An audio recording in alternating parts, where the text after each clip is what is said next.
నువ్వు అనుకుంటున్నావు సరదాగా ఏదో పాపం చేసేస్తున్నావు కానీ నీకు తెలియట్లా అది నీ మీద ఒక పెద్ద భారాన్ని పెట్టేస్తా ఉన్నాయి.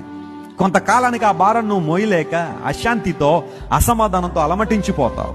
పాపం మనిషిని ఎప్పుడు కూడా పీల్చి పిప్పి చేసే ఒక జలగ లాంటిదే. అది నీకు ఇచ్చేదేది ఉండదు, అంతా నీ దగ్గర తీసుకోవడమే తప్ప మరొకటి ఏది లేదు. సరదాగా మొదలు పెడతారు. ఏ పాపమైనా ప్రారంభంలో చాలా సరదాగా ఉండొచ్చు కానీ రాను రాను నీ జీవితాన్ని పీల్చి పిప్పి చేసి నిశ్చేష్టుడిగా నేను వదిలిపెట్టేస్తా ఉంటాను. ఎంతమంది ఈ రోజుల్లో పాపాన్ని సరదాగా తీసుకుని ఏదో సరదా కోసం యవ్వన కాలంలోకి వచ్చిన తర్వాత సరదాగా అలవాట్లు చేసుకోవడం, నేను ఎప్పుడైనా మానేయగలను అనుకోవడం, ఆఖరికి జీవితాలనే ఫణంగా పెట్టేయడం. అది ఏ వ్యసనమైన కావచ్చు, ఏ పాపమైన కావచ్చు. బైబిల్ సెలవిస్తా ఉంది, నేను చేసిన పాపము నా దోషము ఎక్కడా లేదు, నా తల మీద మోపబడుతుంది.